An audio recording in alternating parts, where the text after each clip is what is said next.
Biglang tumakbo at tumakas etong scammer na nagpa-cash in sa sari-sari store nang sabihin ng store owner na naipasok na yung pera. Pero hindi inakala ng scammer na dahil sa tulong ng CCTV natuntong ng mga miyembro ng Homeowners Association itong suspect na to at kinausap siya, then eventually ibinalik ang perang in-scam niya sa may-ari ng store na to. Kaya babala sa inyong lahat, huwag basta-basta pumayag na magpapa-cash in at siguraduhin munang legit siyang nagpapa-cash in bago kayo pumayag para hindi kayo ang susunod na biktima ng mga scammers ng GCash cash in. Ito na yung actual na pag-a-attempt na mang-scam yung lalaki na naka-brown, na naka-cap. So sa first part ng video na ito, makikita nyo may isang high school bagets na ongoing din yung transaction niya. So mukhang GCash din, no, or nagpapaload or whatsoever. Ayan.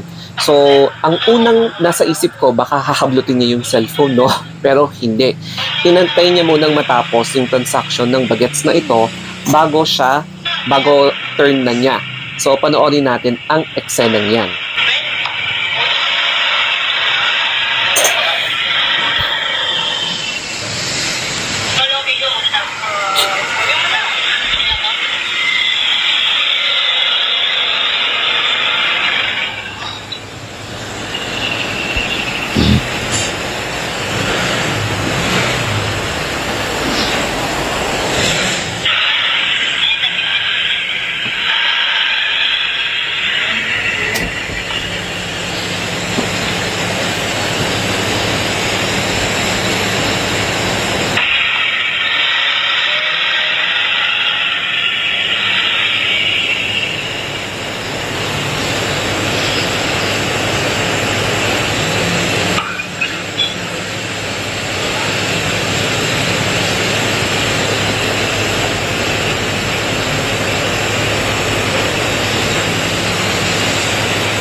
May nag-comment at namukhaan niya etong lalaking to na nang i-scam sa isang sari-sari store.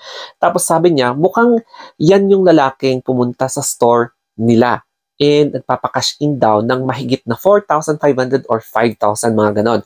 So medyo malaki, no?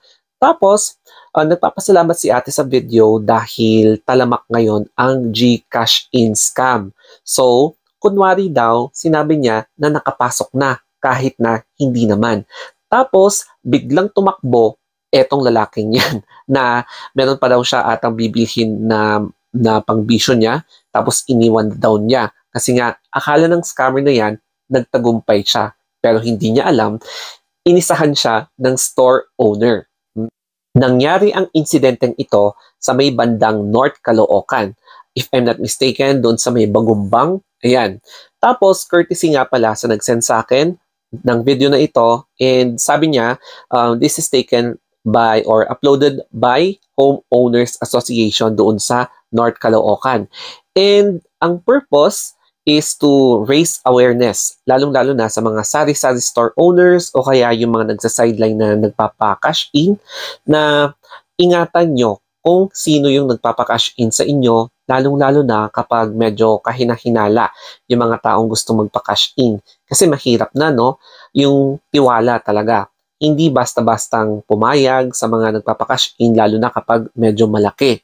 So, katulad niyan, nakita niyo naman siguro kung paano umasta yung lalaking scammer na yan na nung sinabi lang ng homeowner or yung store owner na naipasok na, dali-dali nang tumakbo. Ayan.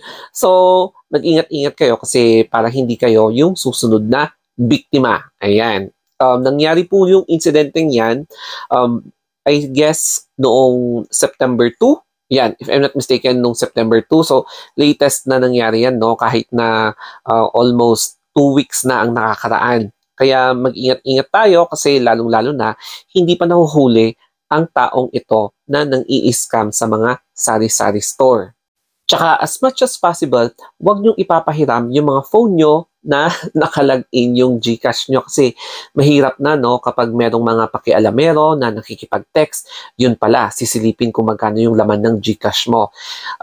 Iwasan nyo yung mga kaibigan na may ugaling nakikialam ng mga may gamit ng iba. Kasi may mga friend ako na, alam mo yun, nakikialam talaga. Tapos, yung reason lang niya kung bakit nakikialam, nakikimarites kung ilan yung laman ng pera mo, yung mga ganon. Kaya umiwas kayo sa mga taong ganon para hindi kayo mapahamak. Kasi mahirap na. So, ang next na gagawin nyo naman is kilatisin nyo muna kung sino yung nagpapa-cash in. Cash in, cash out, mga ganon. Para maiwasan nyo yung mga ganitong klaseng pangyayari. Story time! Alam nyo ba na may mga store dito sa amin na hindi sila nagpapa-cash in ng more than 2,000 o kaya more than 1,500? Kasi nga, nag-iingat sila sa mga ganitong klaseng modus. Tapos, kapag kilala lang nila talaga yung tao na nagpapa-GCash in, tapos kapag may pera talaga, dun sila pumapayag na nagpapa-GCash in ng mga ganitong kataas na halaga. And syempre, dapat payment first, no? Para hindi magulangan itong mga store owners, yung mga sari-sari store owners, yung mga convenience store owners, yan, or yung may mga 24 hours na store. Kaya pinag-iingat talaga natin na talamak talaga itong klaseng gawain. Kung may nakikita kayong mga prank videos katulad ng first na ang daming mga parodies, ito talagang video na ito is totoo. Nangyayari yan sa tunay na buhay. At ilan na din yung mga nabibiktima dito sa kunwari GCash in, lalong-lalo na at medyo naglaylo yung about sa GCash in scam or GCash in modus. So, I hope na itong video na to ay makakatulong sa inyong lahat, especially sa mga may-ari ng store, sari-sari store, convenience store, or kahit na sinong nagsa-sideline na nagpapa-load or nagpapa-GCash in.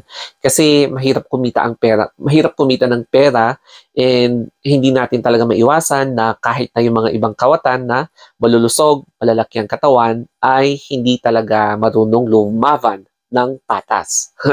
Okay, so I hope na may natutunan kayo dito sa video na ito and you can share this video para sa awareness ng iba, lalong-lalo na sa mga store owners out there. So, I hope na nakarelate din kayo dito sa video na ito. Okay, so laging tandaan na ligtas ang may alam. Okay, so stay safe and have a nice day.